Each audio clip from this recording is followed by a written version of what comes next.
Hey, what's going on, guys? Welcome back to the DX Gamer Show. My name is Mike, aka Operation DX, and welcome to the third episode of Subnautica. During the previous episode, we got a good bit of resource collection done. Of course, we got some things for some higher-end technology that we're going to use later. And right now, if you recall, during the previous episode, we crossed into another biome that is a little easier to find silver ore, which I'm still kind of hunting down. As I make my way back down to hunt some additional pieces of silver, you can see me peeking into that other biome, and what I'm doing is I'm looking for another one of those bubble shooters that would allow me to stay down here a little longer and hunt some more pieces of silver. I really like this particular biome because I find it to be the easiest place to find silver. You actually can find silver in the biome where the bubble shooters are, but it's harder to spot and it's fewer and far between. So if you can just make it one biome over here where the red grass is, then you're pretty much set. You can find stuff. Not to mention, I'm finding all kinds of technology fragments, which is very helpful. Occasionally, I will find some gold in the sandstone. And of course, the deeper you get, the easier it is to find certain resources. Unfortunately, I wasn't able to spot one of those bubble shooters, and I have to make my way back to the surface with a little desperation. Seems I caught the attention of a bone shark or bonefish. I can't remember what they're called. They are a little more aggressive, hostile than the sharks that we were checking out for those teeth earlier on in the previous episode. Alright, so we got 4 chunks of silver, a couple pieces of gold. My inventory is pretty much full. I guess I can go down to find one more silver piece, but probably should make my way back. However, I have one more slot in my inventory, and I'm here, right? So might as well make the best of it. So I'm either going to get one more silver piece or one more gold piece, and then I'll go ahead and make my way back. But I've got the attention of the bone shark too, so I really kind of want to get out of here. And there we go. So inventory full. Let's go ahead and make our way back. Navigation in Subnautica is beacon-based. There's no map that you can bring up to see where the different biomes are or where exactly you are in relation to your ship or your escape pod. So we have this little flashing white icon in front of us, and that is a beacon from our escape pod.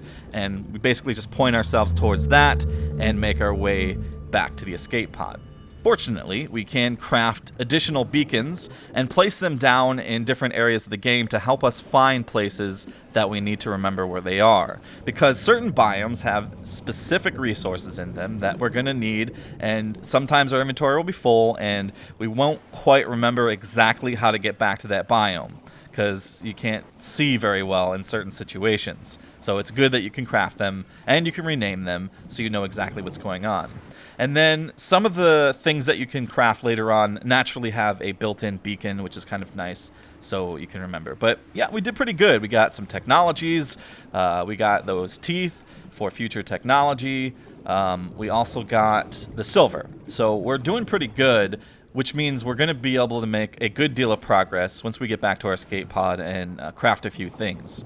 It's also kind of nice to see that there is a bunch of pepperfish just kind of swimming around the local area here around our escape pod because they are a fantastic food source, as I've described a couple times earlier. Alright, so it's down to business now. We need to get a couple of tools. So we need the builder in order to build base structures. Of course, that requires subcomponents. And then we can take a look at some of the things. So we need definitely to build some computer chips. And then I just want to take a look at my equipment here. My still suit, which does the whole moisture reclaim thing, which allows us to build less water. And then I just got to double check my resources here to see what I have. I don't have any quartz in my inventory, and I believe, is this still full? I don't think so. I did a good, oh, it is. It is still full. I need quartz in my inventory, so I'm going to have to do something here to kind of clear out some of this stuff. Yeah, I did it again. This is, you kind of want to leave one slot open for situations like this, because I need quartz in my inventory in order to make that computer chip. So what I'm going to do is I'm just going to craft the titanium into another titanium ingot. That's another thing I need quite a few of, so might as well do it, and that will free up a good chunk of inventory space. So now I can go ahead and grab a quartz and build that computer chip, and I might need some glass. Let's Let's see. Well, just one thing at a time we'll focus on here. All right, so let's see. Computer chip, go ahead and build that. And then I believe I needed one more thing. I think I need a battery. And batteries aren't too difficult to build. Just double checking this, yes. So got the basic thing there, computer chip, and we need a battery. So we've got the copper ore, and we need 3 acid, which comes from these acid mushrooms, which we've already picked up. Fantastic. I thought I was going to have to go out and grab some more. All right, so let's go ahead and build that battery. And now we have the ability to go ahead and craft the building tool. And I don't think the builder tool needs to be recharged. There's another tool that allows you to repair things that does dissipate its charge, so you have to replace the battery after. And there's certain handheld devices too that you have to replace the battery in, which you do by hitting R when you have a battery in your inventory. Here is the exact reason why I spent time grabbing some quartz, because it's used for a lot of different things. So we need some silicone because I'm interested in building that suit that reclaims the water, and then we have to focus less on making the disinfected water, which is really nice. So there we go. There's the still suit, and fortunately that does not take up a inventory slot. That actually has a dedicated equipment slot. So there we go. Got the still suit. We got our fins, and I think we need a rebreather. And can we build that right now? I'm not sure. Silicone and wiring kit. I'm pretty sure we can. Does the wiring kit require silver ore? I believe that it might. All right, so there we go. See? It's a good thing I picked all the quartz up. And at night is the best time to do that. So anytime it's nighttime and I'm not doing something else and I'm around my escape pod, I will most likely hunt down quartz. Okay, so there we got our wiring kit. And now we're going to go ahead and build our rebreather, which requires a wiring kit and some silicone ore, and we are really doing well here. So what the rebreather does is it allows me to use less oxygen when I'm deeper. So when I was hunting down that silver ore, I would have been able to stay down there just a little bit longer, and that is really helpful. So we got really a lot of stuff down there. We got 2 ingots of titanium. We need, I think, a total of 5, and we make it into something called plastisteel, but that's again, later on. I need to stop that. I keep doing it.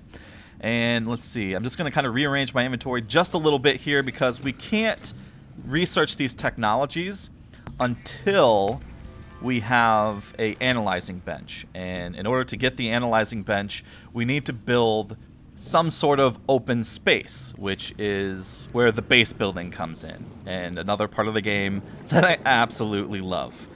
All right, so running kind of low on food here, and I'm gonna go ahead and catch some of these pepperfish, conveniently located right next to my escape pod. And well, there's some titanium here and some quartz. Might as well grab those on my way here. But yeah, these pepperfish can be a bit tricky to catch. So you know, you just kind of get on their tail, they bob and weave, and, you know, I just mash on my mouse button to try to grab them, because you'll get that, like, split-second glimpse of, like, click the mouse to grab the pepperfish, you know, and sometimes they're just tough to grab. So, yeah, I don't know where they ran off to sometimes. Like, you're like, where'd they go? Where'd they go? Because they're so fast. All right. Yeah, but a couple of these guys, and we're good to go. All right, so we got 2. I could maybe grab a couple more, just to have food on the back burner so we can, you know, continue on without having to constantly worry about picking these things up. Out of desperation, if we run out of supply, because it does seem like they kind of come and go kind of thing, we can grab some other types of fish and eat them. But the pepperfish are just really the best. Later, when we go a bit deeper, there is some other fish that we can catch that pretty much give us the same amount of food, but we can't get to some of those places right now, so I'm not really all that worried about it.